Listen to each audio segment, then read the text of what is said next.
예, 말씀하시죠. 우원식 원내대표가 이 사드를 돌려보내는 문제까지 포함해서 살펴봐야 된다라는 얘기가 보도가 되니까 그건 제 진의하고 좀 다르다라고 얘기를 하면서 다시 해명은 했는데, 예. 그 우원식 원내대표가 무슨 얘기를 들어서 생각에 의해서 저렇게 얘기한 것인지 아니면 자기가 그렇게 얘기했는지 제가 뭐 판단은 못하겠지만요.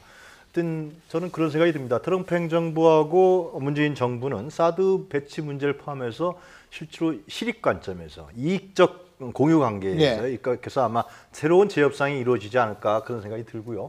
아까 이낙연 총리 후보자 얘기했는데 지금 안보에 대한 공식 라인이 지금 문재인 정부에 없습니다. 가장 중요한 외교안보 부분에 특사 파견도 좋지만은 실제로 청와대 안보실장이라도 많은 고민이 있겠죠. 지금 여러 고민이 있는 걸로 알고 있습니다. 빨리 임명을 해서 실제로 공식적 라인 속에서 정부가 운영될 수 있는 이런 부분들을 빨리 시급 해결하지 않을까 생각이 들어요. 당청 관계에 있어서 사실 이제 저런 말들은 굉장히 조심해야 됩니다.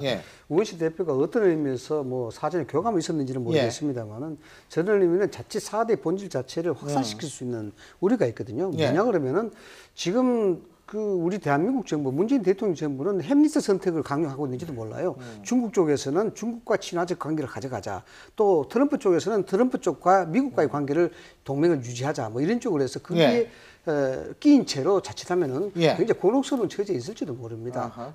결국적이 무슨 말이냐 그러면은 지금 한미 정상회담이 거의 결론이 나 있지 않습니까? 하는 걸로 결론이 나는 상황에서 테이블에 뭐가 올라가느냐가 굉장히 중요합니다. 그런데 4대 문제는 정상회담 이전에 뭔가 숙성기를 거쳐서 어느 정도 조율이 되어 있어야 되는 상태인데 만약 이것이 조율되지 않는 상태에서 테이블 그 자체 4대 문제가 올라간다 그러면은 상당한 부담이 될 수밖에 없는 상황이다. 알겠습니다.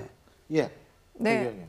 그러니까 지금 사드 문제는 여전히 그러니까 여러 가지 유동적 상황에 저는 놓여 있다고 봅니다. 그러니까 우리 당의 입장도 마찬가지고요. 청와대도 이 특사들을 파견하면 실질적으로 변화될 수 있는 상황. 그리고 중국에서요. 가장 사드 문제에 대해서 사실 어떻게 보면 기분이 나빴던 것 중에 하나는 전혀 사전 논의도 없이 일사천리로 진행됐다는 부분입니다. 그렇기 때문에 이후에 있어서 여러 가지로 서로 간의 입장이 공유된다면 변화될 수 있는 소지들은 많이 있고요. 미국도 마찬가지고요. 자, 자유한국당 얘기도 좀 해봐야 돼요. 자유한국당 왜 웃으세요? 근데 여기가 진짜 너무 주제가 많아서 이게 그래서 빨리빨리 넘어가요. 그죠? 놓치면 말씀을 못합니다. 그러니까 팍팍 들어오셔야 돼요. 자유한국당. 여기 지금 홍준표 전 후보하고 친박계하고 이게 충돌을 하는데 뭐 여기에 대선 패배 책임 공방에다가 막말 나오고 지금 이러고 있어요. 이거 어떻게 보세요? 그러니까 용어가 일단 바퀴벌레에서 낫술, 육모, 방망이까지 이게 국민들이 듣기에 말이죠. 이 내용을 떠나서 용어 자체가 이게 지금 저당이 제대로 가고 있는가? 여기에 대해서 국민들이 더 고개를 돌리지 않을까 저는 싶습니다. 지난 대선 때 보면 자유한국당 사실상 20대, 30대에서 한 자릿수 득표를 했거든요. 그리고 1위를 한 곳이 결국 대구 경북, 뭐 경남 이렇게 되지만 사실상 대구 경북이라고 봐야 되는데 그런 대단한 사실상 그전에 볼 수 없었던 위기를 맞은 것인데 그것에 대한 철저한 자성 그리고 어떻게 하면 거듭날 것인가 국민의 신뢰를 회복할 것인가 이런 부분을 얘기해도 부족할 이 시간에 지금 보면 친박들은 친박들대로 다시 당권을 잡겠다라는 그 의도를 노골화하고 있고 홍준표 전 후보도 마찬가지로 이번에는 당권 내가 잡아야 되겠다 이렇게 지금 이미 뭐 사실상 선언한 거나 마찬가지고 이런 식으로 이제 이른바 그러한 당권 싸움에만 몰입하는 이런 모습들이 더더욱 저는 국민의 외면을 좀 받고 있는 상황이 아닌가 그렇게 생각합니다. 그런데 이 와중에 이제 어쨌든 지금 막 이렇게 자유한국당 그런데 자유한국당에서 나가시는 분들이 만든 바른정당은 지금 마이웨이 가겠다 지금 이러고 있잖아요.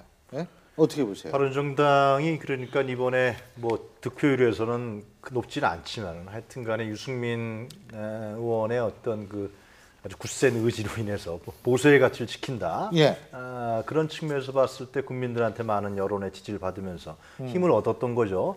그러나 20석밖에 지금 안 되고 있고요. 그리고 만약에 자유한국당에서 내부 권력 투쟁에 통해서 비박이 예를 들면 당권을 장악해서 다른 모습을 보인다 그러면은 실제로 바른정당의 어떤 중도 보수적 가치가 어떻게 갈 것이냐 그런 리스크를 함께 안고 있습니다. 실제로 향후에 어떤 이제 몇 달 후에 어떻게 진행될지 같이 지켜봐야 될 것 같습니다. 근데 이제 바른정당 같은 경우는 지금 탈당파가 나가면서 어느 정도 이게 내부적으로는 정돈된, 그러니까 결이 좀 비슷한 사람들끼리 이제 모이게 됐습니다. 그래서 그렇게 쉽게 이제 자유한국당이 정비된다고 해서 이렇게 분란이 일어날 것 같지는 않습니다. 근데요, 국민의당의 김동철 신임 원내대표는 또 이제 문재인 대통령이 그 개헌 특위를 결정해야 된다. 어떻게 그 이유가 뭐라고 보세요? 무슨 의미를 담고 있다고 보세요? 일단 개헌 특위가 사실은 그 원래 초에 어느 정도 이제 윤곽이 잡혔지 않습니까? 그래서 이제 개헌 논의가 가야 되는데 이 부분에 대해서 약속을 지키라는 부분입니다.